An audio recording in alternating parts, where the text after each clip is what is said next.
Hello, we are Guillermo, Carlos, Diego, and Elena, and today we are going to present Jest. So, Jest is a JavaScript testing framework maintained by Facebook that focuses on simplicity. It provides the necessary tools to test JavaScript projects focusing on the usability, making the testing experience more pleasant for the developers, for example, giving meaningful error messages. It can be used in projects that use TypeScript, Angular, React, Vue, Node, and more. In order to use jest, you can both use yarn or npm. You have to have your JavaScript file and your corresponding test, and then you add a test jest to the scripts in the package.json, and you run yarn.test or npm run test depending on what you chose. These are the main Jest functionalities. First, we have mechanisms to deal with asynchronous code, setup and teardown functions, matches that are functions that let you test values. We have expect and the value, and then a matcher with the expected value. We have common matches like to be or it negation not to be. We have more specific ones like to be null or to be trusty that matches anything that an if statement will say as true, and its counterpart to be falsy. There are also functions that target specific data types like to match for strings and to contain for arrays. Mock functions capture the call to send some functions as well as the parameters and allow to configure the return values during the test. Timer is an example of a mock that just have, and it deals with functions related with time while testing. You can also create your own mocks in Jest, for example, for replacing a function that accesses a remote database with fake data you have locally for the test. Lastly, we have snapshot testing that is used to check that the UI doesn't change unexpectedly. Just provides the tools that render an UI component and then compare it with a snapshot stored with the test, making sure that it stays the same. In this part of the presentation, we are going to talk about the different stakeholders that exist between this project, the Yes project. There are different types of stakeholders. Some of them are the final users, that are the ones who would use the Jest tools to test their programs or their own projects, or maybe some companies would use this tool to test projects that are in production. Then other type of stakeholders are the open source community, as this project is an open project in GitHub. Anybody who follows the contribution guide can make their own contribution, and there are different types of contributions to be made on this project. Also, one of the stakeholders is the main company that is promoting this project, that is the Facebook company, and also the developer team that is in charge of make the main contributions to the Yes project. Also, there exists another type of stakeholders that are the sponsors, that are the people who want to donate money to the project just because they think that is interesting, or they want people to know that they are related with this project, or that type of things. And then there are three tiers of contributions to this project. You can donate to the project. For example, I want to donate 20 euros because I think that they are doing a great job, Also, I can help with the GC using the repository or uploading a piece of code that I think it solves any problem. Then there are the bakers that are people that apart from contributing in the project, they pay $3 per month just to give the developer team a stable salary. And then there are the sponsors that are, like I mentioned before, the in general they are brands that want to be related with the project. Some examples are Airbnb or also TripleByte. Then this type of monetary contributions are done by through the platform Open Collective. This is an example of the repository of the project that we can see that is very active, and the composition of the developer community, the dev team, and the monetary contributions that make this project possible. And here are some examples of contributors. For example, the first one, Simon B, is the main collaborator of the developer team. And then we have a person with it seems like a random name that make a lot of contributions to this project. Then there are another type of contributors. For example, Arcanis, that is the main maintainer of Yarn. They Mike, that is the lead engineer at Callstack. Suchipi, that is part of the Babel and Prettier team, and Gaerion, that is the co-author of Redux and the create React app command. And also, like I said before, you can contribute to the project if you want and you follow the contribution guide. Then on this part we are going to talk about the quality attributes. We choose the top three we think that are the main quality attributes that they focus their project. That they are the performance efficiency, the maintainability, and the reliability. I choose the first one, the performance efficiency, because I think that as it's said in the slide, we want good performance for our test.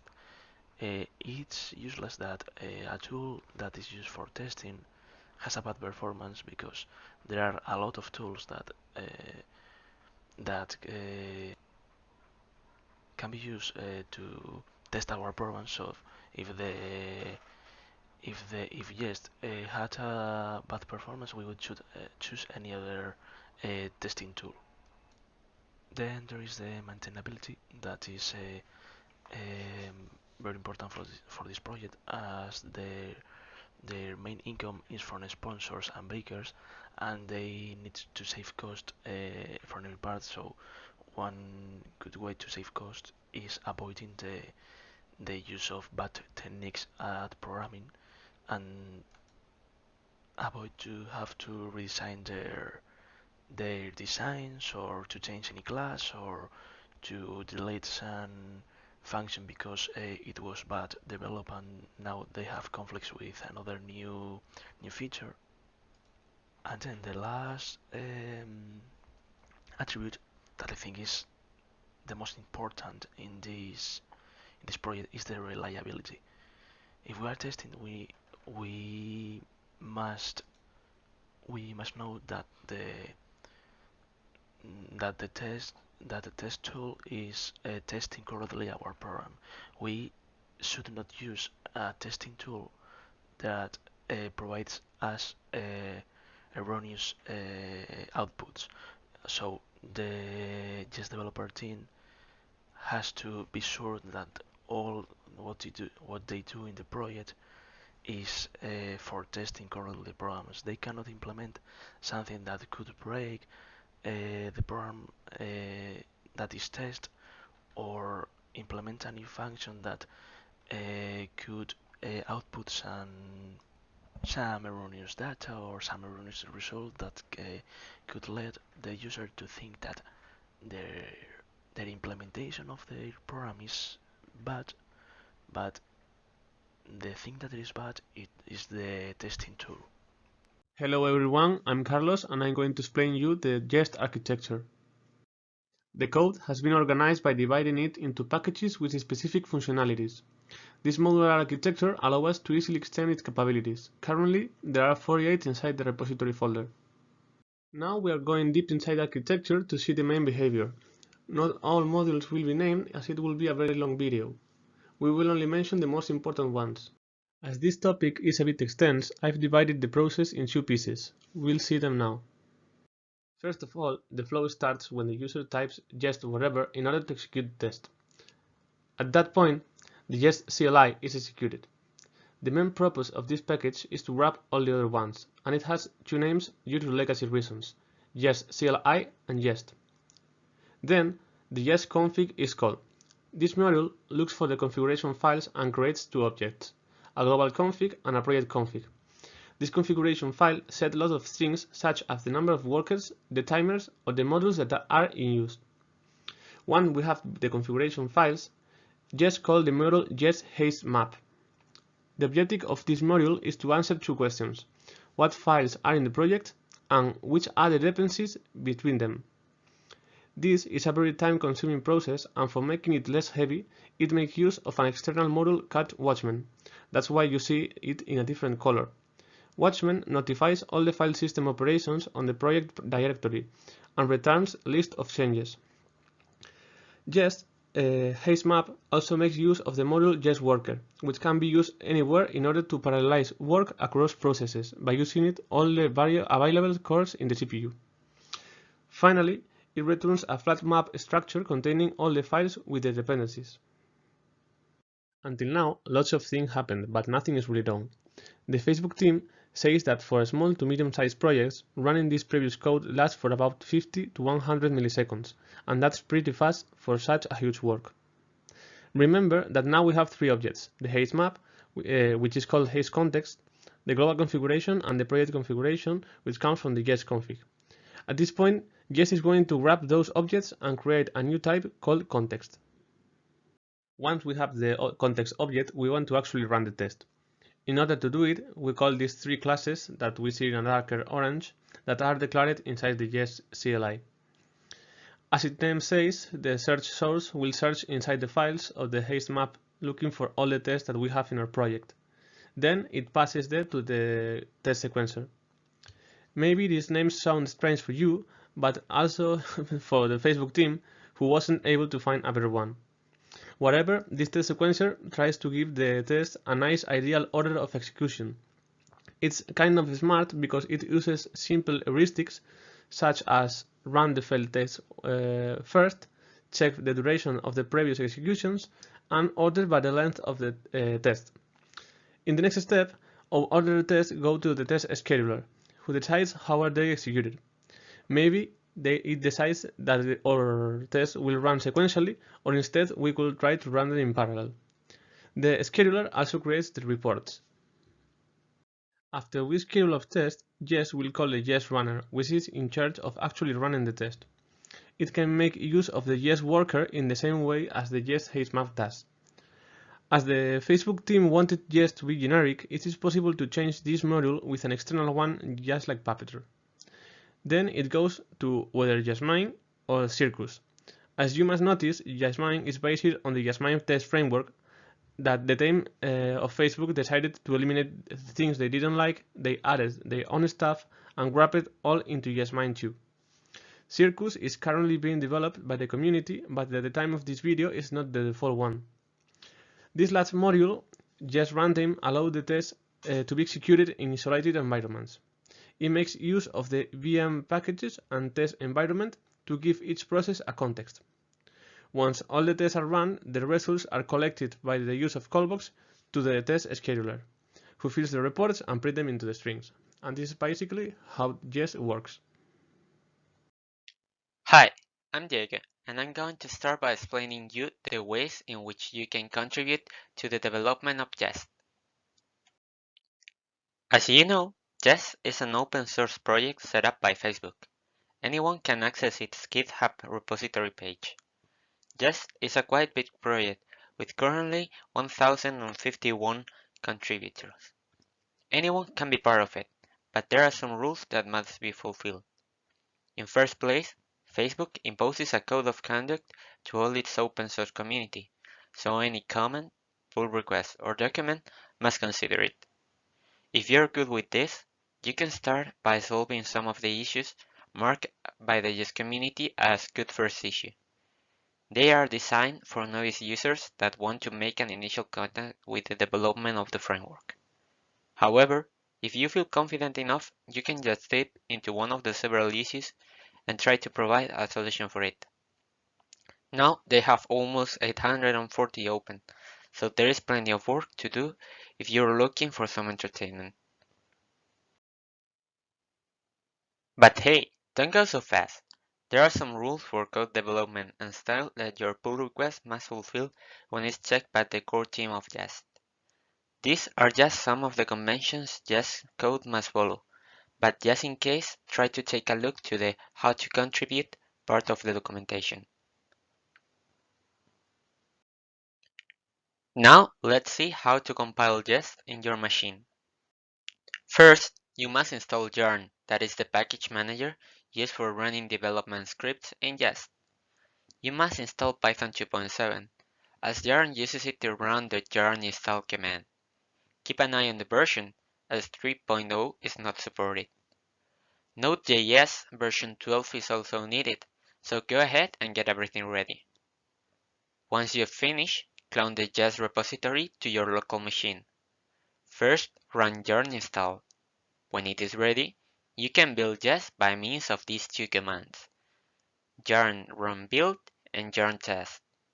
With this build, you can execute it in other projects with yarn link jest CLI from a command line in the root of the other project. When you're finished, just unlink it with yarn unlink jest CLI. As the final part of this video, let's take a look to the Jest community. Jest has become such a big project that it has its own community on GitHub.